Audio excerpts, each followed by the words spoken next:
조금 전 속보로 전해드렸듯이 캄보디아에서 잡힌 우리 국민 중 2명이 오늘 아침 송환됐습니다. 관련한 수사 어떻게 진행될지 박성배 변호사와 짚어보겠습니다. 어서 오십시오. 안녕하십니까. 네. 자, 조금 전 2명이 인천공항으로 들어왔다라는 소식을 저희가 전해드렸습니다. 캄보디아가 추방 형식으로 지금 우리 국민을 돌려보냈더라고요. 네네. 어떤 의미입니까? 외국에 소재하고 있는 내국인을 다시 돌려받는 절차는 크게 범죄인 인도 조약에 따른 인도와 추방으로 나누어 볼 수 있습니다. 범죄인 인도 조약에 따른 인도는 그 내국인이 외국에서 범행을 저질렀거나 내국에서 범행을 저지른 이후에 외국으로 도주한 경우 그 내국인을 국내로 들여와 처벌하기 위한 사전 절차라고 평가할 수 있습니다. 다만 추방은 외국의 입장에서 그 내국인이 외국에 들어와 범죄를 저질렀는데 딱히 그 외국의 국민을 대상으로 범행을 저지르지 않고 스스로 범죄를 처벌할 가능성 내지는 필요성이 떨어지는 상황에서 그 자국으로 돌려보내 자국에서 수사와 재판을 받게 하기 위한 절차라고 할 수 있습니다. 즉 추방을 결정했다는 의미는 불법 처리에 해당한다거나 한국에서 충분히 수사와 재판이 가능한 사안으로 캄보디아 국민들을 대상으로 본격적인 범행을 저지르지 않았다는 취지의 판단을 한 것으로 보입니다. 예. 앞서 캄보디아 경찰 당국도 지금 캄보디아 현지에서 붙잡힌 한국인들에 대해서는 추방 형식으로 돌려보내겠다라고 밝힌 바 있는데 일단은 2명이 그런 방식으로 들어온 것으로 지금 파악이 되는 상황입니다. 자, 그렇다면 이들이 이제 우리 법으로 판단을 받게 될 텐데 어떤 수사를 받게 되고 또 어떤 처벌이 예상됩니까? 현지에서 납치 또는 구금된 이들 적어도 국내에서 현지로 출발할 당시부터 일정한 의도가 존재했을 가능성도 높고 적어도 현지에서 이 일을 하면서부터는 보이스피싱 범죄에 가담한다는 인식을 하였을 가능성이 상당히 높습니다. 이에 따라서 전기통신사기법 위반, 나아가서 범죄단체 가입죄 등으로 처벌될 가능성이 상당히 높은데 예.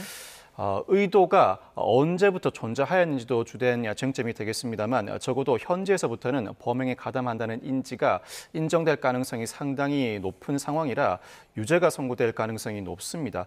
실제 유사 판결 사안에서도 중간에 탈퇴하고자 하는 의사 등을 어느 정도 감안한다고 하더라도 거의 대부분 유죄 판결이 선고되었습니다. 예. 통상 보이스피싱 조직과 관련해서는 총책 아래 조직원이 있고 모집책은 현지와 국내를 오가면서 활동을 하게 됩니다. 모집책 나아가서 국내에서 수금 업무를 담당하는 수금책이나 송금 업무를 담당하는 송금책 등으로 나뉘게 되는데 모집책 나아가서 적어도 송금책 이상부터는 상당한 중형이 선고됩니다.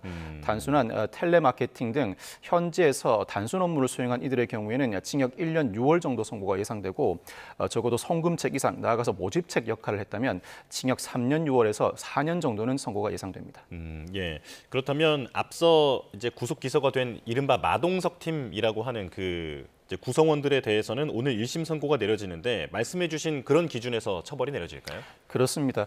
유죄 판결이 선고될 가능성이 상당히 높습니다. 애초에 출국할 당시에는 범행 의도가 없었다거나 적어도 현지에서 어느 시점부터는 탈출하고자 하는 의사, 즉 가해자이면서 피해자인 이중 치유가 인정된다고 하더라도 보이스피싱에 가담하였다는 사실 자체는 인정되는 이상 실제 판결에서는 유죄가 대부분 선고됩니다. 그리고 예. 앞서 설명해 드렸던 것처럼 판결 양형의 전례에 따라서 가담한 지위나 역할 정도에 따라 판결 형량은 차등 결정될 것으로 전망됩니다. 예. 그러니까 지금 캄보디아 현지에서 납치돼서 고문을 받고 하는 문제와 이들이 저지른 범죄는 또 별개의 사안으로 봐야 하는 것이다. 맞습니다. 예, 그렇게 이해를 하면 되겠는데요.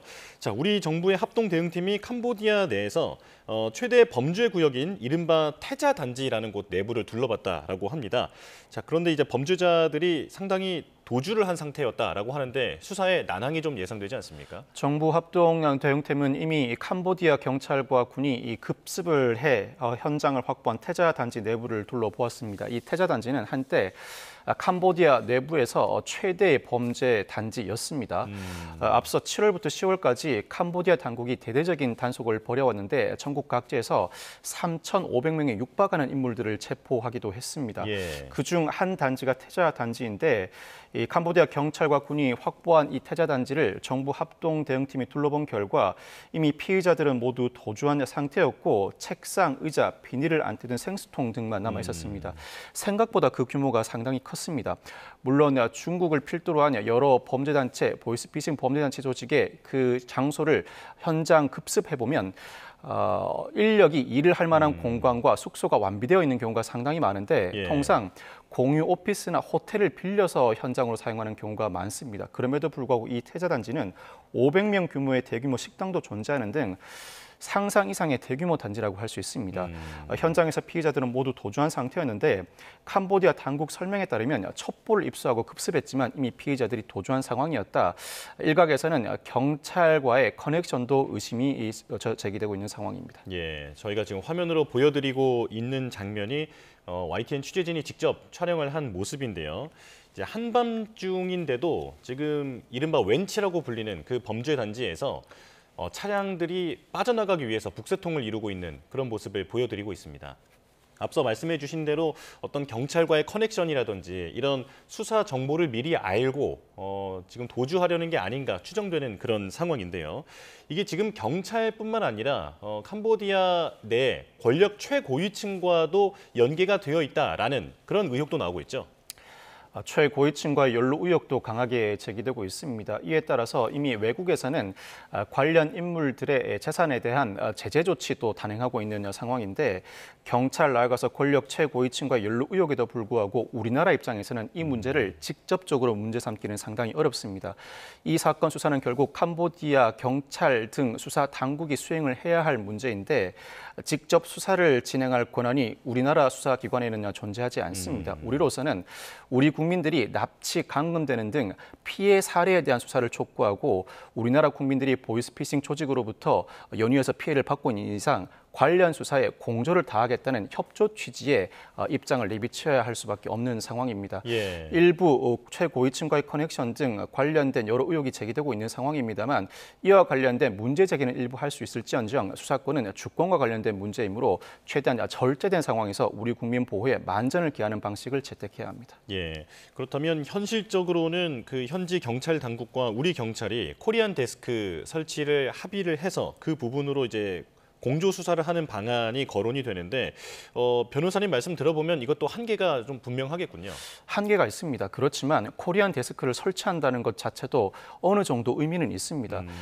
해외 각지에는 우리나라 경찰 영사들이 파견돼 있습니다. 현지 영사 중에서도 경찰 영사의 역할이 상당히 중요한데 재외국민 보호가 주된 업무라고 할 수 있습니다. 그렇지만 이 경찰 영사들도 우리나라 국민들이 범죄 피해를 당했을 때 관련된 첩보를 수집해서 현지 수사당국에 수사를 촉구하는 정도의 역할만 할 수밖에 없습니다. 그런데 코리안 데스크가 설치된다면 물론 이때에도 우리나라 경찰이 현지 경찰 당국에 파견되지만 직접 수사를 진행하지는 못합니다. 예. 그렇지만 관련된 첩보를 적극적으로 수집하고 강제 수사를 제외한 모든 수사를 실질적으로 수행한 이후에 관련 정보를 제공하면서 어느 정도의 수사만 단행해준다면 관련된 인물들을 적극적으로 체포할 수 있다는 관련 첩보를 제시할 수 있는 수준에 이를 수 있습니다. 코리안 데스크 설치가 유의미하다고 할 수 있는데 이 사건 전모를 밝히기 위한 권력 최고위층과의 결탁 의혹 등까지 개입하기에는 한계가 있습니다. 예.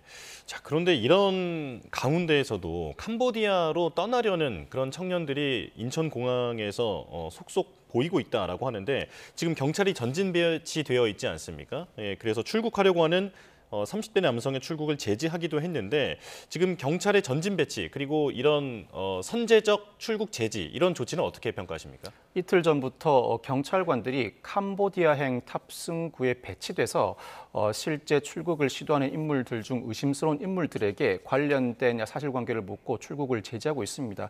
실제 30대 남성도 제지된 바 있는데 이 남성은 일을 쉬고 있던 중에 텔레그램을 통해서 알고 있던 동생으로부터 항공권을 제공받았다고 주장했지만 관련된 질문에 답변을 제대로 하지 못하는 모습을 보였고 알고 봤더니 일면식도 없는 인물로부터 텔레그램으로만 대화를 나누어 온 것으로 확인됐습니다. 결국 이 30대 남성도 보이스피싱 조직에 가담될 가능성이 상당히 높은 상황이었고 경찰이 관련된 수사를 이어나가고 있습니다.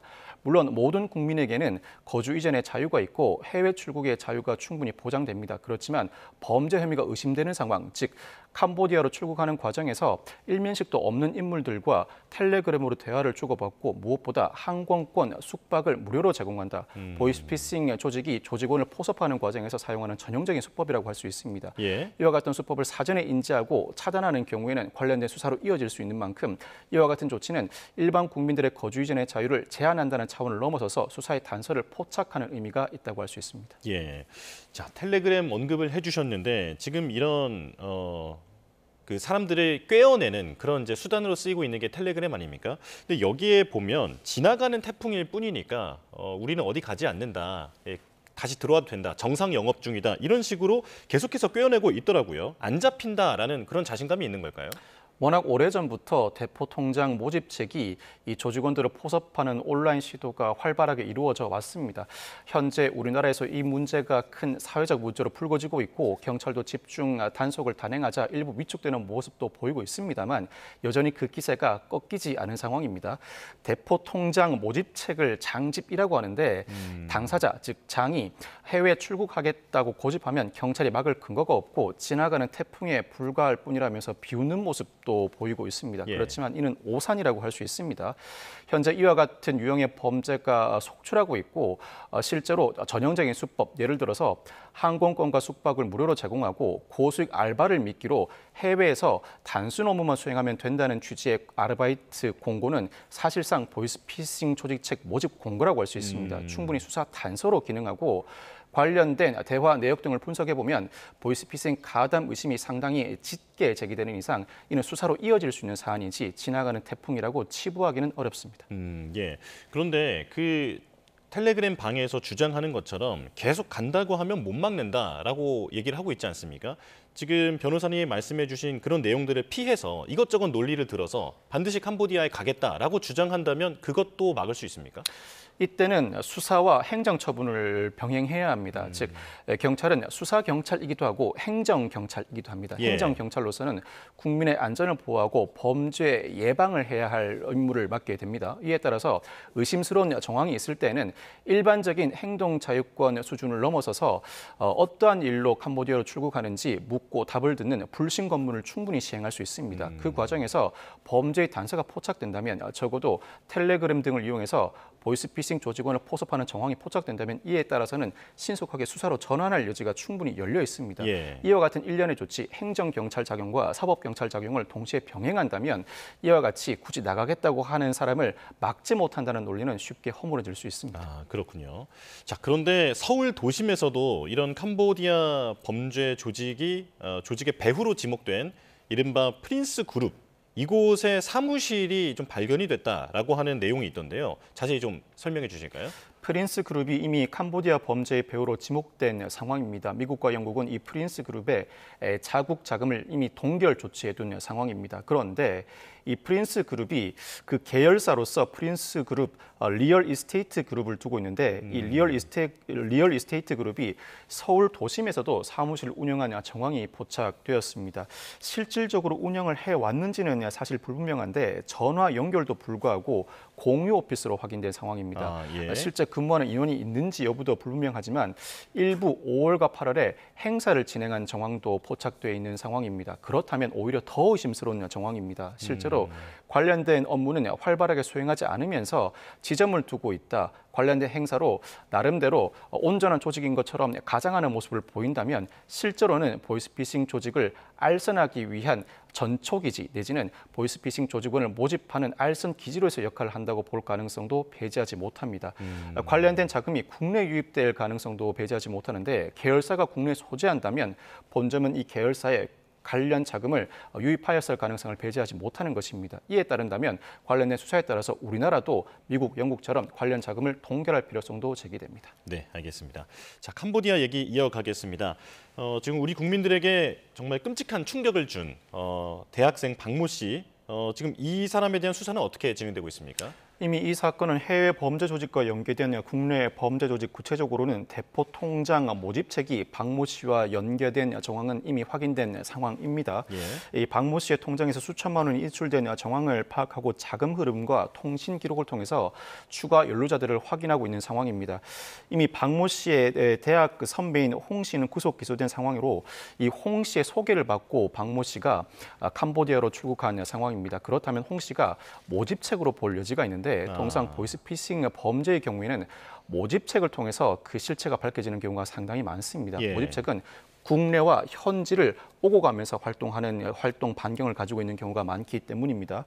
물론 인출된 자금은 그 자금 흐름 추적에 어려움이 예상되기도 합니다. 통상 인출에서 그치는 것이 아니라 상품권, 과상화폐로 환전이 이루어지고 여기에 현금 인출, 나아가 추가 인출 등이 반복되기 때문인데 이 보이스피싱의 자금 세탁과 관련해 우리나라 수사기관의 역량이 상당히 발달되어 있고 적어도 이 보이스피싱과 관련해서는 국제기관과의 공조도 상당히 활발하게 이루어지고 있는 이상 의지를 가지고 있다면 시간이 걸릴지언정 그 전모를 충분히 밝혀낼 것으로 전망됩니다. 예, 지금 이번 사태가 드러나는데 현지 한인단체의 도움도 무척 컸는데요. 우리가 앞으로 수사를 할 때 이들과의 협력도 중요한 점이라고 볼 수 있겠죠. 캄보디아 한인 현지의 한인회가 큰 역할을 하고 있습니다. 그 역할은 현지에서 납치 구금된 한인들을 구출하고 이들이 국내로 돌아오는 데까지 큰 역할을 담당해 주었기 때문입니다. 어느 국가에나 경찰, 우리나라 영사가 소재해 있는데 경찰 영사들은 경찰 영사 혼자서 모든 일을 수행하지 못합니다. 어느 나라에서든 그 나라 한인회를 통해서 관련 정보를 수집하고 한인회, 즉 민간과 협조하에 관련 첩보를 수집해 수사 당국에 관련 정보를 제공하는 수순을 밟게 됩니다. 이 사건에서도 현지 한인회의 도움을 충분히 받고 있고 그동안 여러 캄보디아에 구금되었던 한인들을 구출해 국내로 송환한 전력을 갖고 있는 만큼 이들로부터 취득한 정보를 관련된 캄보디아 수사 당국에 제공함으로써 코리안 데스크와 병행해 관련된 수사를 박차를 가할 수 있을 것으로 전망됩니다. 네, 알겠습니다. 여기까지 듣겠습니다. 박성배 변호사와 이야기 나눠봤습니다. 고맙습니다. 감사합니다.